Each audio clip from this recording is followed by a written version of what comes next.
is up, Wizards? Mooner is back, and today I am bringing you guys my long-awaited Kano Blitz deck tech. So yeah, skirmish season has just concluded, and I just won my local skirmish yesterday on Sunday with none other than Kano. I went 7-0. I went undefeated for the day. Rocking out Kano all day in a sea of dashes and Icelanders and all kind of other nefarious opponents, and I managed to go undefeated the entire day. My first round was against Icelander. My second round was against Bravo. My third round was against Icelander again. My fourth round was against Kasai. Top 8 round 1 was against a Briar.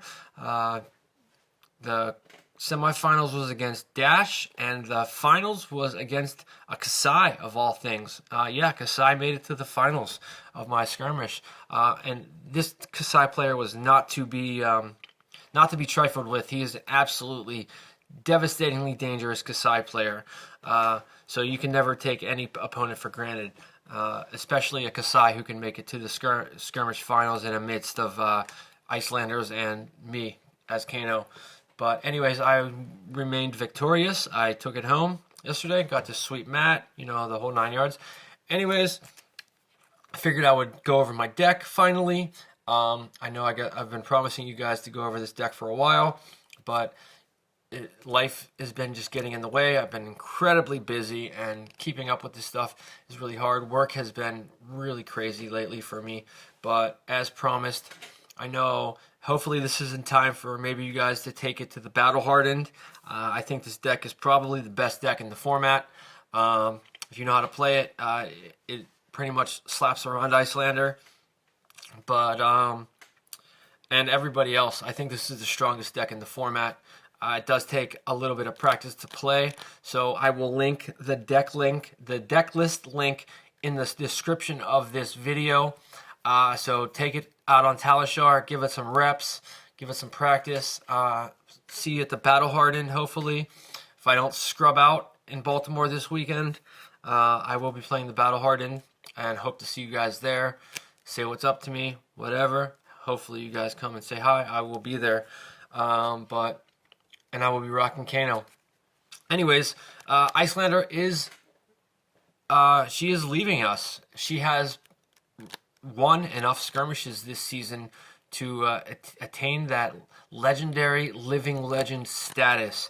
And as sad as I am, it just means that I can play Kano and Emperor more, and focus on that a little bit more. But Kano is one of my truest loves. He is just...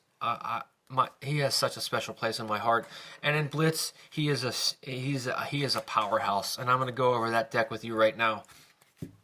So let's get into the equipment. Starting off, we are going to start off with the weapons. Our primary weapon of choice is Crucible of Aetherweave. Once per turn instant, 1 resource.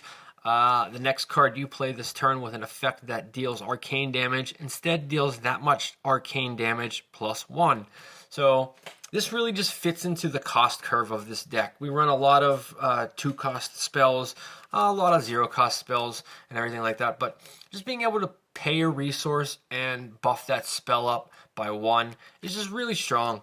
It just can really help us hit a lot of really nice breakpoints and just push over a lot of arcane barrier. Crucible of Aetherweave is just, it might seem innocuous, but that 1 extra arcane damage to just reach over your opponent's arcane barrier is just really strong, and it should not be understated. The only other weapon that we run is Waning Moon, my favorite weapon in the game. But Kano can wield it just as well, but admittedly, I only bring this into the Wizard matchups, into the Mirror and into Icelander. And the reason I do that is because for those matchups we are running, I'll get to it in a moment, but we are running Alluvian Constellus, and we are going to be A-B'ing a lot, and just being able to get free Waning Moon activations is pretty nice. It is pretty nice, I'm not going to lie. So it helps us play the tempo game in the Wizard matchups. and it just has that once per turn instant, pay 2 resources, deal 2 arcane damage to target hero. If it's not your turn, instead deal 3 arcane damage to them. Activate this ability only if you played a non-attack action card. So, you know, I love Waning Moon. It's my favorite weapon in the game. But Kano can still use it pretty well. And there is argument to bring this in other matchups if you want. I'm not saying that you can't, but it does shine best when you pair it with Illuvian Constellus. So let's get into the chess pieces. Now that I've mentioned that, the main chess piece we run is Spellfire Cloak.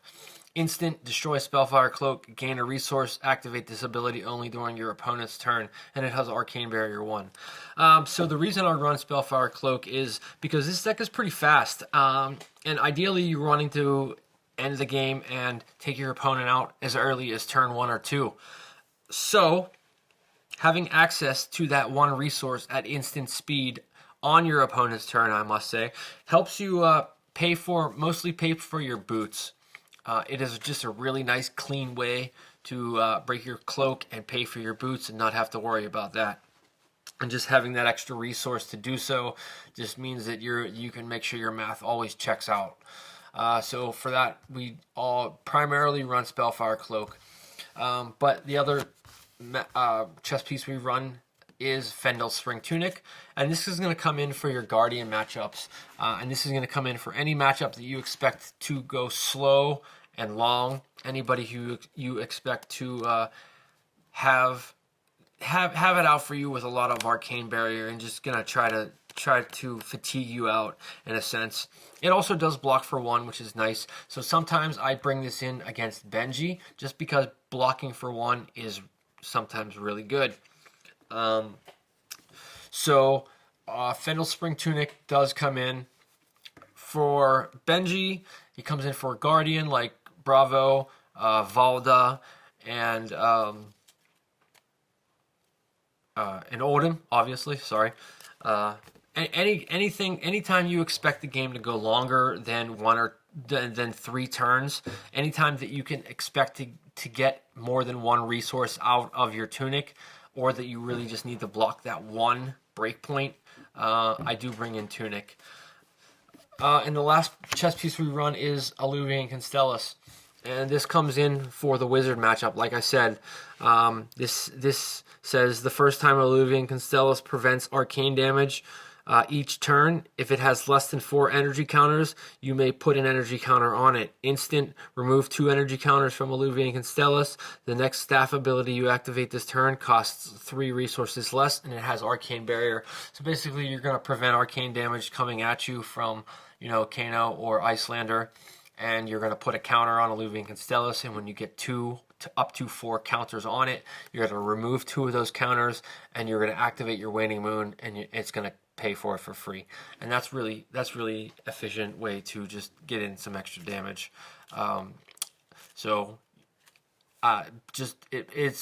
Your opponent always has to be conscious of that anytime they deal you damage, it is just going to charge up your Constellus and get your Waning Moon for free. So 3 damage is going to come at them on their turn for free, and that's really nice. So those are the 3 chess pieces I run.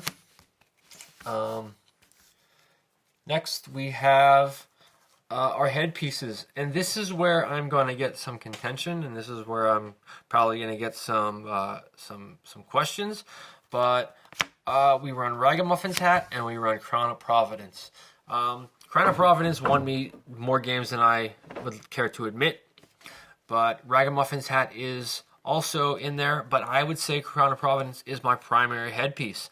The only time I bring Ragamuffins in is in the Wizard matchups, but every other matchup I was bringing in Crown of Providence.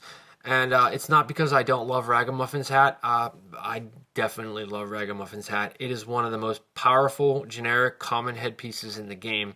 Ragamuffin just says instant, destroy Ragamuffin's Hat, draw a card, and put a card from your hand on the top or bottom of your deck. Activate this ability only if you have 1 card in hand.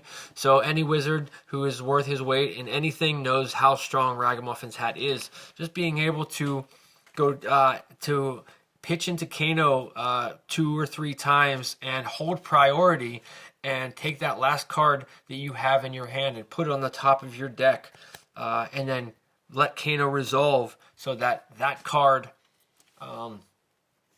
then gets banished, and you can play that card by hopefully drawing a blue. It's just super strong. It is just absolutely super strong. But this deck needs to block sometimes, and blocking is really, really, really, really important in Blitz. There were quite a few games where I went down to, maybe that 1 or 2 life threshold, and just being able to block really critical on hits, or just really critical damage coming in, physical damage coming in, when Crown of Providence just let me live. And when you defend with Crown of Providence, you may put a card from your hand or arsenal on the bottom of your deck if you do draw a card. Just being able to sink a card and kind of like filter your hand or your arsenal a little bit is just... The power of that in Blitz especially can't be understated. Just drawing an all-red hand, or drawing a red heavy hand, and needing to block a little bit, and hopefully drawing into a blue with your crown as you sink, it's just really strong. And there is no reason why you shouldn't consider running Crown of Providence in most of your Blitz matchups, like against Dash, against Bravo, against I played against Kasai. The Crown of Providence came in and it blocked really critical on hits, and it let me live, and it let me win the game. And I'm not saying that Ragamuffins isn't powerful and it isn't strong, but Blitz is a super fast format where your opponent is just trying to kill you as fast as possible. And being able to just have an extra 2 life, because none of my other equipment blocks. Nothing else in my equipment suite blocks anything. And having access to something that blocks was really important to me throughout the weekend. And the only matchups I did not run this in was the Wizard matchup against Icelander. I did run Ragamuffins Hat, but I didn't even use it. So take that as you will. Next we have our arm piece, which is Metacarpus Node. It's the only arm piece we run, and Storm Striders. I don't really need to get into these 2 pieces. I've discussed them multiple times on my channel, but Metacarpus Node being able to boost your next spell on your kill turn, and it also has built-in Arcane Barrier. Striders has AB2, and I mean, we know why we're playing Wizard, because of Striders, obviously. Striders is just the most busted piece of equipment in the game. Changed my mind. Anyways, let's get into the reds, the yellows, and the rest of the deck. That's all my equipment.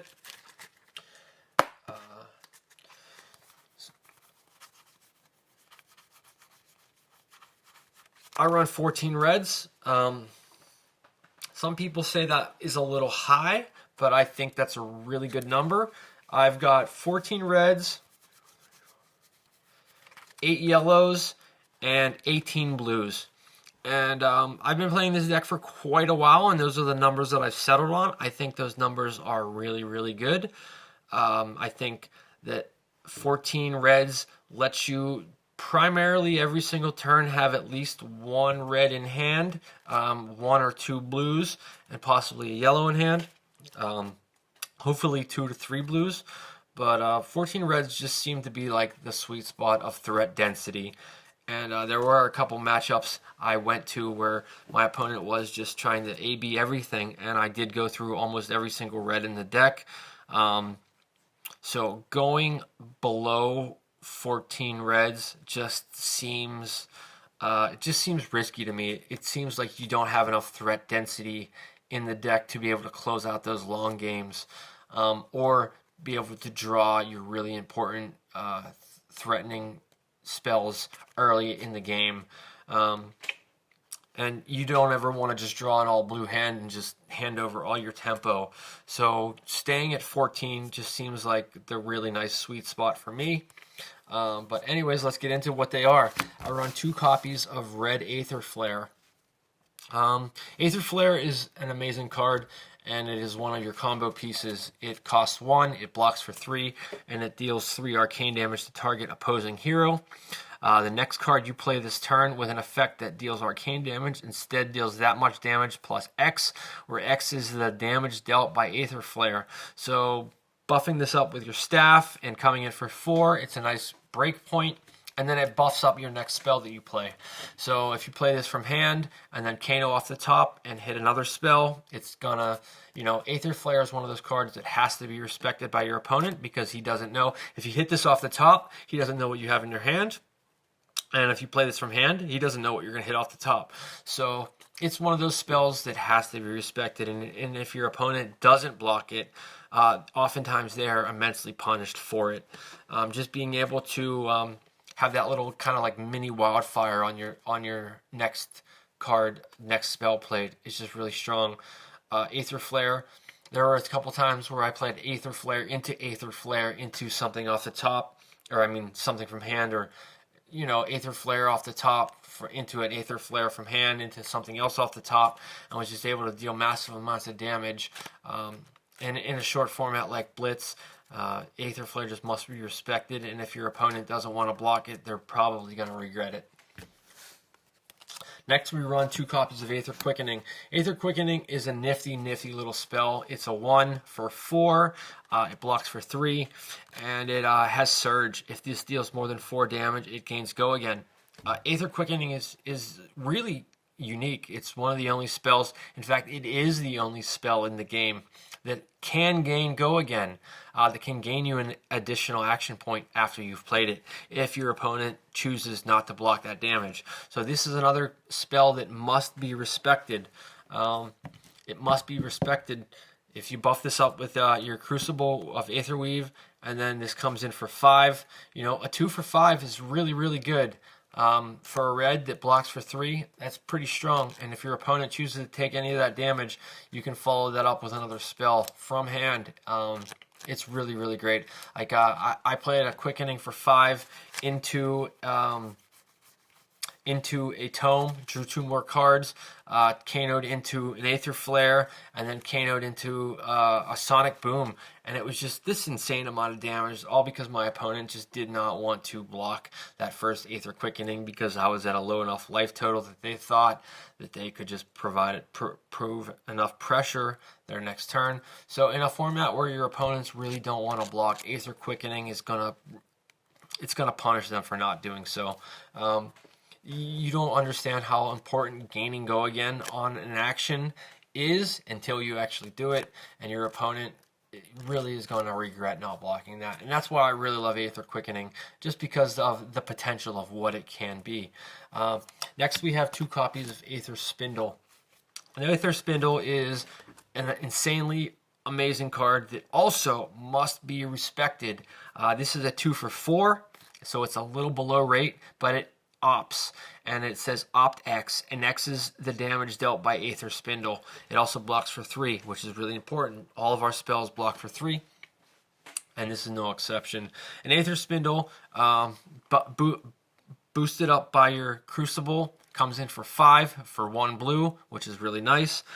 So it fits your curve, but it also lets you opt. So if your opponent lets this hit and you get to opt, they are going to regret it. This is another one of those spells that just must be respected, and that is kind of the theme of my red spells in this deck, is that they are all spells that just definitely need to be respected. And if your opponent lets them hit for any reason, they're probably going to regret it, because any Kano player worth his salt knows that opting is probably the most important and strongest thing that you can be doing, especially in Blitz. Being able to sculpt your hand is just so powerful. Being able to sculpt your pitch stack is just so powerful. It's not even funny. Knowing what you're going to hit off the top of a Kano, knowing what you're going to draw into, knowing what the top cards of your deck are, is just insanely powerful. Even, your opponent letting 2 or 3 of these damage go through, being able to opt 2 or 3 it can just win you the game on the spot if you know what you're doing. So Aether Spindle is a card that I would never not run because it does fit in the curve. It is a little bit undervalued, only coming in for two resources, but that opt is just so important that it must be respected. I cannot understate that enough. Next, we have 2 copies of Swell Tidings. This is a cheeky little spell. It is a 2 for 5, and it has Surge on it.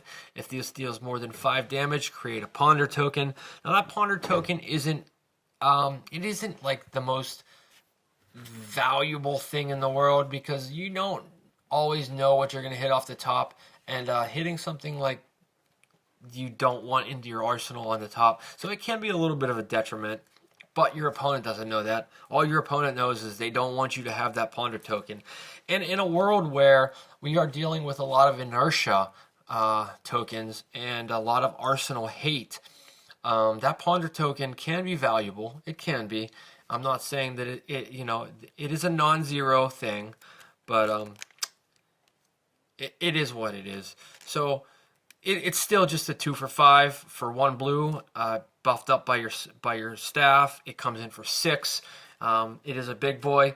It can get over your opponent's arcane barrier, but it's not the most important spell in the game. But it is one you always like to see because, coming in for 6 arcane damage, that's a lot of damage in Blitz. Next we have Emeritus Scalding. So Emeritus Scalding Red deals 4 arcane damage to target hero. If Emeritus Scalding is played during an opponent's turn, instead deals 6 arcane damage to them. For 2 resources, that a spell that blocks for 3 and comes in for either 4 or 6 is just really, really strong. If you hit this off the top of a Kano on your opponent's turn and boost it up with your staff, just coming in for 7 arcane damage at instant speed for 1 blue is just really, really strong. And Emeritus Scalding is one of those cards that you are often going to stick in Arsenal and just, really punish your opponent on their turn by breaking your boots and pumping this up with Metacarpus and your staff. And just there were plenty of games where my opponent knew that if he went down to 8 life that he was just dead from a Scalding. That he was just dead to rights from a Scalding. And that's not to mention anything that I would hit off the top. But this is one of those spells, especially in Blitz, that your opponent is terrified to see. That 8 life threshold is a real thing. And it's very easy to hit. And it's very easy to get your opponent down to 8. And it's very, very easy to get a Scalding in the arsenal and just super punish your opponent for overextending. And I think I won 2 or 3 games just with a Scalding from Arsenal. Just being able to play that tempo game and punish your opponent with Emeritus Scalding is just really important. Next, we have, sorry, I'll move these over a little bit. We have 2 copies of Blazing Aether. This wouldn't be a Kano deck without Blazing Aether. Kano's specialization. This costs 0, and initially it comes in for 0. But it says deal X arcane damage to target hero, where X is the amount of arcane damage that you have dealt to that hero this turn. Blazing Aether is just one of the strongest spells in the game. The ceiling on this card is just limitless almost. It blocks for 3. It pitches for 1. It costs 0. This is one of those cards that as soon as you see it, you are going to put it in the arsenal.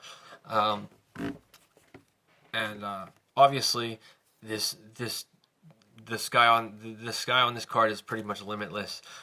Being able to hit your opponent with an Emeritus Scalding and then Kano into a Blazing Aether that you have perfectly sculpted to the top of your deck because of Aether Spindle or any of the other opting abilities in the deck is just really powerful. It leads to some of the really tricky, nasty combos. It is searchable off of lessons and things like that. Blazing Aether is just really strong. We'll get into that a little bit more in a little bit later. But then I run 2 copies of Tome of Aetherwind. Now, Tome of the Aetherwind is one of Kano's best tools and one of his best friends. And this just costs 0. It is one of the very, very few cards in the deck that does block for 2. Both of the tomes block for 2, which is important to note.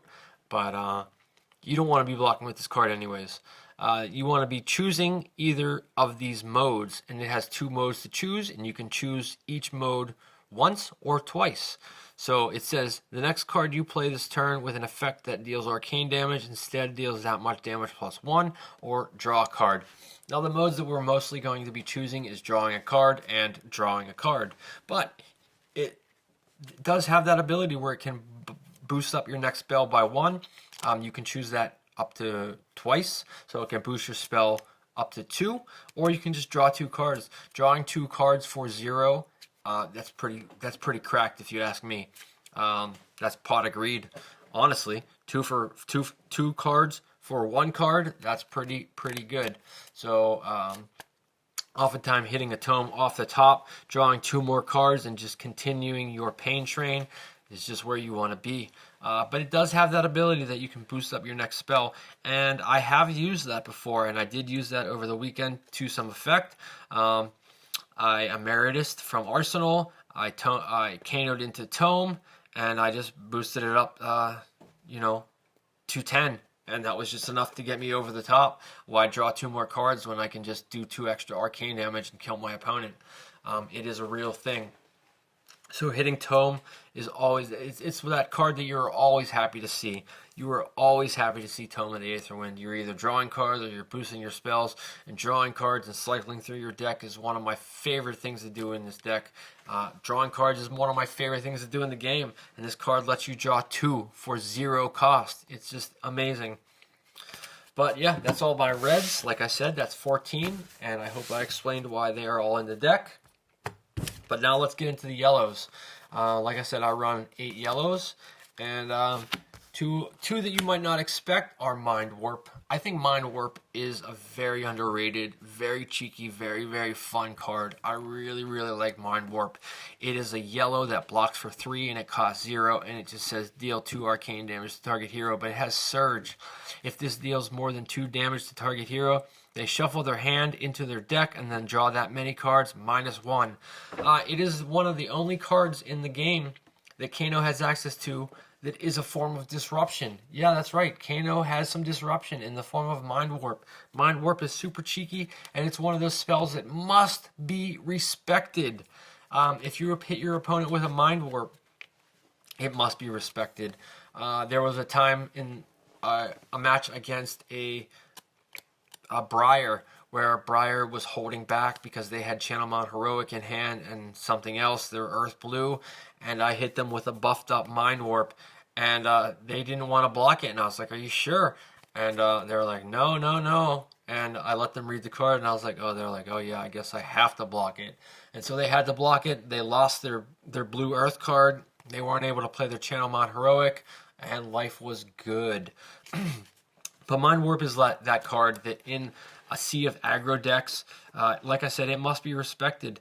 So your opponent has to lose at least 1 card to Arcane Barrier this out. But a 0 for 2 is still, at yellow, is still really, really good. And the reason I did choose to bring in Mind Warp is because I didn't want to take my red count any higher than 14. But having access to some other really cheeky spells, even at yellow, it's really good. So I really like Mind Warp. I think you guys should give it a shot. There was not a single time during any games that I've played with Mind Warp where I wasn't like, I was unhappy to have it, because even at blue, even at yellow, it's still an effective pitch card. It can still pay for quite a few things. Next we have 2 copies of Sonic Boom. This would not be a Kano deck without Sonic Boom and Lessons, but we'll get into Lessons in a minute. Sonic Boom is incredible. It's yellow. It pitches for 2, obviously. It blocks for 3. It costs 2, is what I meant to say. And it deals 3 arcane damage to target opposing hero. Now, this is the card that I am always having my opponent read. I'm always like, just read this. I'm not going to explain it to you. If you don't know what it does, you're going to want to read this card. You're going to want to know what it does, because you're going to want to block this card. This is a must block, be respected card. If you haven't noticed, all of my reds and all of my yellows are must block, must be respected spells. And that is the most important thing about the reds and the yellows in this deck is they have to be respected. Your opponent has to read this card and be like, okay, if Sonic Boom deals damage to me, my opponent gets to look at the top card of their deck. If it's a wizard non-attack action card, they may banish it. If they do, they may play it this turn as though it were an instant, and it costs X resources less to play, where X is the damage dealt by Sonic Boom. That is crazy. Oh my god, I do not want to let this Sonic Boom hit me, because my opponent is just going to hit another Sonic Boom off the top and play it for free. Yeah, that happened. And that happens a non-zero amount of times, where you Sonic Boom into something crazy like a Lessons or another Sonic Boom, and you get to play it for free, or you Sonic Boom into a Swell Tidings, and you get to play that for free. It's just crazy. So boosting this up to 4 arcane damage for 1 blue with your staff, with your Crucible, and your opponent, hopefully they have AB4, because if they don't, you get to look at the top card of your deck. Sometimes it's a Tome of Aetherwind, and you just get to play that. The sky is limitless. But being able to play another spell off the top of your deck for a discount is just, it must be respected. And that's the theme of this deck, is these spells have to be respected by your opponent. And if your opponent chooses not to respect them, the game is going to be over very, very quickly. And Sonic Boom is just super powerful for that. Last, we have the last yellow spell. Not the last yellow card, but the last yellow spell is Lessons in Lava. This is Kano's second specialization. It costs 1, and it comes in for 3 arcane damage. And it's only to target opposing hero.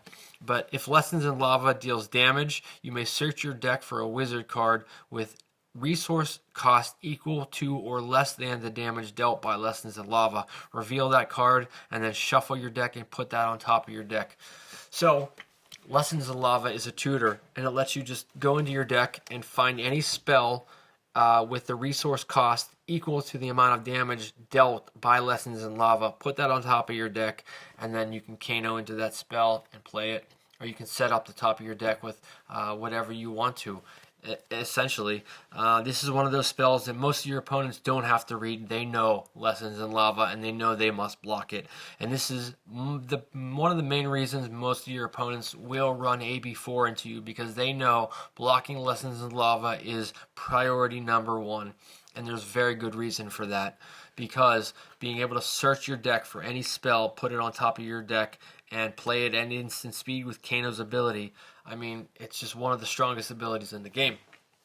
This is by far the strongest tutor in the game as far as I'm concerned, because if your opponent lets this hit, then just go into your deck and get a Tome of Aetherwind and draw 2 more cards, and then just Kano into a Sonic Boom, and then Kano into, and then Sonic Boom into another Lessons in Lava, and then before you know it, you've dealt your opponent 20 damage, and there's nothing they can do about it. So this is the ultimate must be respected card, right behind Sonic Boom, and your opponent knows it.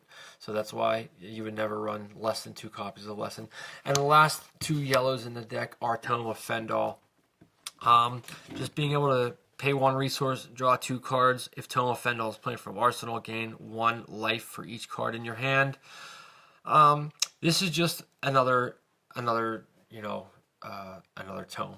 Just another way to draw cards. This deck loves to draw cards. Drawing cards means that means more Kano activations. More Kano activations generally means more damage to your opponent.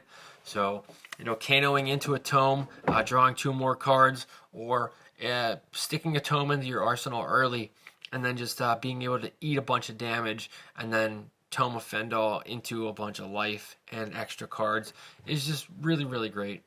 And Kano can use Tome of Fendal a lot better than most other heroes can, because he doesn't need an action point to play off the top of his deck. So drawing those cards just means you're drawing more resources to dump back into your hero ability to draw more cards off the top of your deck and play them at instant speed.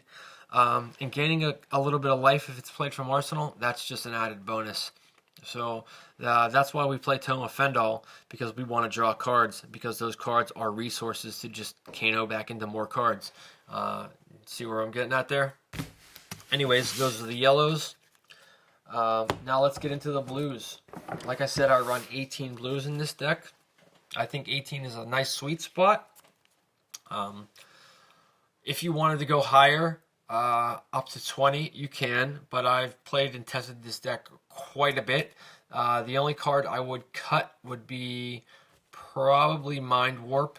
I would play Mind Warp for another blue, but like I said, I wanted to keep my threat density high enough that I was able to close out those long games, and going from 14 to 16 reds is dangerous. So that's why I went to 14 reds, 8 yellows, and 18 blues, because I want to keep my threat density high. I want to always ensure that I have resources, and I figured meet right in the middle with Mind Warp. It's a perfect little sweet spot. It's a nice, must be respected.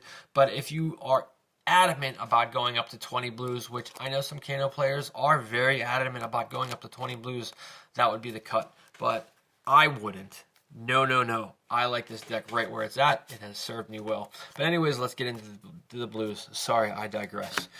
First, we have 2 copies of Sap.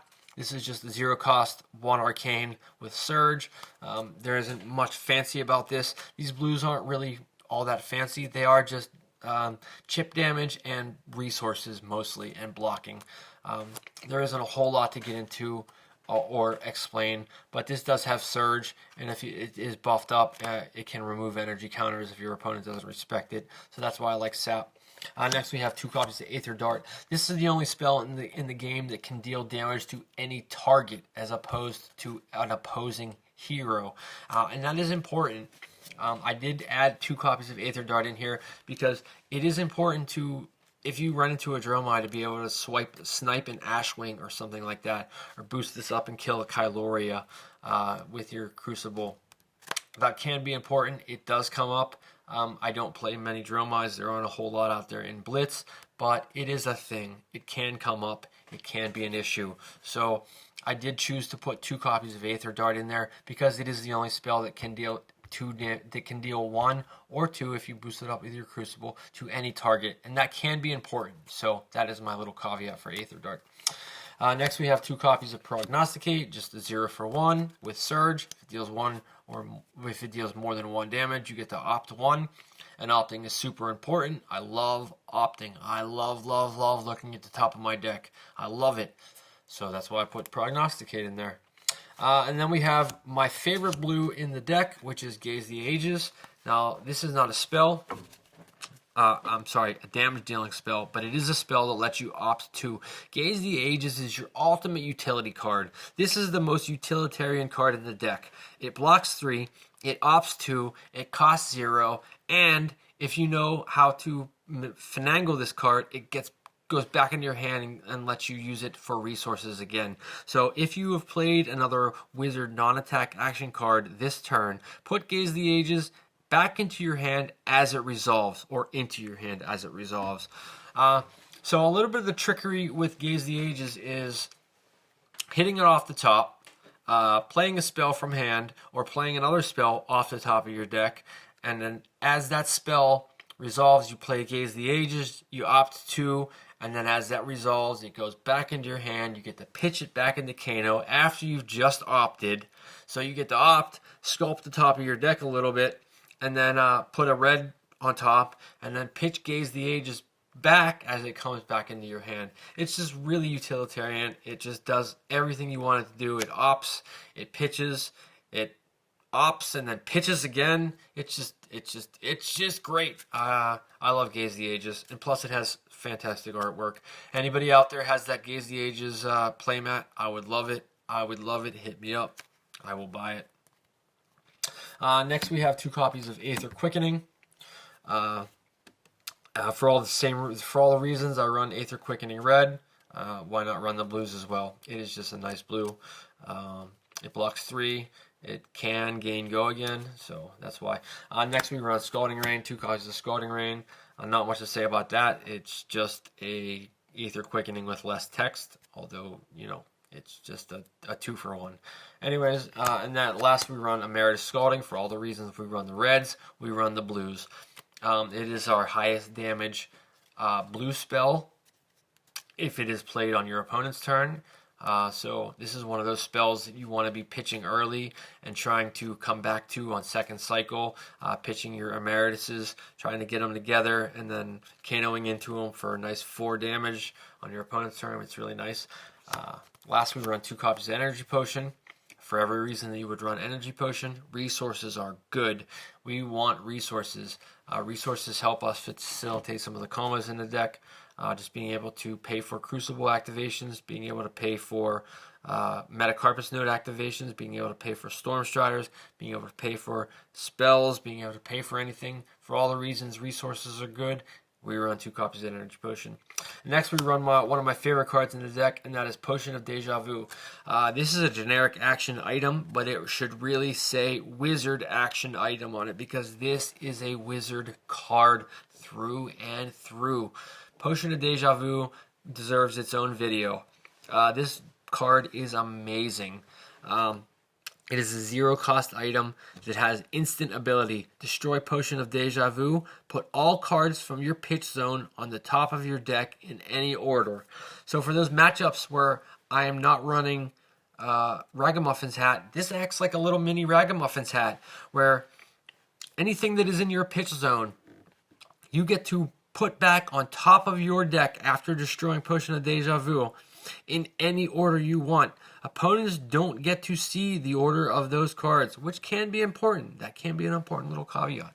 But anyways, Potion of Deja Vu lets you pull off some trickery. It lets you pitch your most powerful cards into your pitch zone, break your Potion of Deja Vu, and make sure that card gets put back on top of your deck as Kano resolves. So what you basically want to do is activate Kano by pitching something into your pitch zone, holding priority, pitching your red card into Kano again, holding priority, break your Potion of Deja Vu, make sure that card that you want that was in your hand gets put back on top of your deck at the very top, right where you want it, then let Kano resolve. And as Kano resolves, that card gets banished, and voila, that card that was once just in your pitch zone that you wanted to play at instant speed so badly, now is on the top of your deck and is able to be played at instant speed. And guess what? It can be, because of Potion of Deja Vu. Potion of Deja Vu is so incredibly strong, and it can't be understated. This is a Wizard card through and through. The artwork is fantastic. This is a cold foil. It's super dope. Look at that. Look at the artwork on that. That is just fantastic. That just looks like a Wizard card. Anyways, Potion lets you do a whole lot of tricky stuff. Kanoing it off the top, playing Potion at instant speed, breaking your Potion at instant speed, putting whatever it is in your pitch zone on top of your deck as Kano resolves, playing that spell. It's just so good. I love Potion of Deja Vu. I would never, ever not run one. And speaking of never not run one, the last blue in the deck is the almighty Eye of Ophidia. I know a lot of you people out there are probably sighing right now, like, oh my god, why would you run a $600 card in your Kano deck? Because Eye of Ophidia is just so strong. If you have an Eye of Ophidia, please do yourself a favor and put it in this deck. If you don't have an Eye of Ophidia, I understand. It is a very, very, very expensive card. And if you don't have one, just run a second copy of Deja Vu. You won't be disappointed, I promise. But if you have an eye, please run it, because Eye of Ophidia just lets you opt to, and opting in this deck is so important. Being able to see what is on top of your deck as you activate Kano by pitching Eye, being able to see those top 2 cards and just either put one to the bottom. It lets you sculpt your deck, it lets you sculpt your hand, it lets you just sculpt everything. Opting is just very, very important. For all those reasons that I run Gaze the Ages, opting 2 is just so powerful. But yeah, when you pitch Eye, you get to opt, You get to sculpt what you're going to play. I understand. I'm not going to harp too much on I Have Ophidia. All I can say is I wouldn't run the deck without it, but that's because I own one.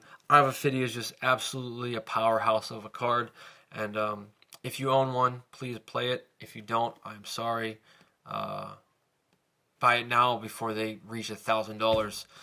Yeah, I will caveat that there are only so many of this card in existence, and as they have put out the print run numbers, I think there's only about 4,000 or 5,000 of these cards in existence in rainbow foil, which is a very low number. That is a very, very low number. So it might be worth picking one up now, because this will be $1,000 card by that time next year, and you will not regret owning an I Have Ophidia. Anyways, that's my Kano deck. Sorry about my eye problem there.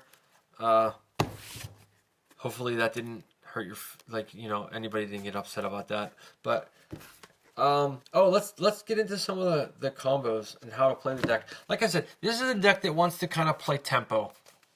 So what you kind of want to do is, because this deck blocks so well, you want to block a little bit, and then you want to present a red spell on your opponent's turn, on your turn, and you want to whittle your opponent down to like the 12 to 15 life range, and you want to set yourself up with either an Emeritus in Arsenal, a Red Emeritus, or a Lessons in Lava in Arsenal, or ideally a Blazing Aether in Arsenal. And what you want to do is you just want to present your opponent with a red spell on their turn, something like something like an Aether Flare, like pitching a Gaze the Ages or something like that. So let's sculpt a little hand here. Let's go through some stuff. Give me a moment just to sculpt something. Let's say we have an Aether Flare. That'll be on top. This will be an Arsenal there. We'll have a couple blues in hand. We will have a Sonic Boom in hand. We will have an Emeritus on top. And let's just shuffle this up a little bit.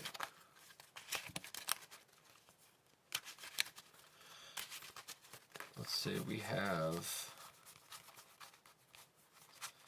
a Potion of Deja Vu in play, and let's say we have an Energy Potion in play, and then we have our, we got our Storm Striders, and we've got our Crucible, our Metacarpus Node, and our Spellfire Cloak, all in play. So these are all in play here in the battlefield. These will be in our hand, and this will be on the top of our deck right there. So let's say that we are going to, on our turn, we've taken a little bit of damage, we've tanked a little bit there, and we are going to play Aether Flare by pitching Aether Dart, but we are going to activate Crucible and play Aether Flare, and it's going to come in for 4, and our opponent decides that they are not going to block it. So we say, okay, that's great, don't block it. They could be at a low enough life total where they take 4 damage, and we are going to break our Energy Potion for 2 resources, and we're going to use one of those resources to play Storm Striders. Alright, and then we are going to pitch our second blue, and we are going to play Sonic Boom, but we are going to activate Metacarpus Node using our last resource. So this is going to come in for, 3 plus 1 from Metacarpus Node and 4 more from the Aether Flare. So this is going to come in for 8. And then we get to look at the top card of our deck because our opponent is going to take, they only have AB4, so they decide to AB some of that. So we get to look at the top card of our deck, and it happens to be an Emeritus Scolding. So we get to play that Emeritus Scalding. Now it doesn't get boosted up by like the Aether Flare or anything, but this is also going to come in. We have 1 resource remaining from the Energy Potion, so we can boost that up with Metacarpus Node. So this is going to come in for 7 damage. So that's quite a bit of damage right there. That's one little thing you can do. We can always, let's see what else we draw in here. Let's draw up some. Let's goldfish some other hands. That's another thing I suggest doing is goldfishing a little bit. This deck, it's really great to just kind of draw into hands and see what you can do with them. So let's draw into this. Oh no, I didn't shuffle this very well. Whoops.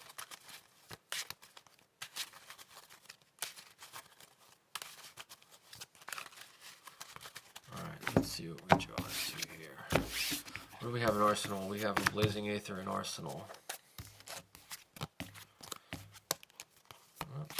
So, I still drew into those 2 Mind Warps. Alright, so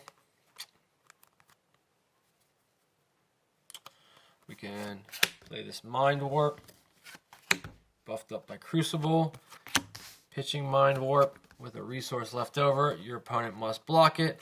You can pitch this into Kano, Tome, pay for the Tome with an Emeritus, draw 2 more cards, pitch the Kano, Prognosticate, that'll come in for 0, and then we're left with an Aether Spindle there.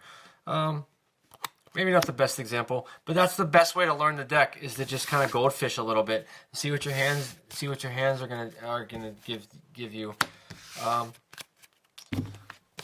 But yeah, hopefully that helped. If you guys are still watching, sorry for me just rambling on. Blazing is probably the best thing that you can put in an arsenal. Just being able to, Kano, being able to play lessons into something like a Sonic Boom, into something like an Aether Spindle, into something like a lesson or a Blazing from Arsenal after you break your boots. There's just a lot of things you can do with this deck. It does like to play tempo, like I said. Just block out a little bit on your turn, or block out a little bit on your opponent's turn, play a red spell on your turn.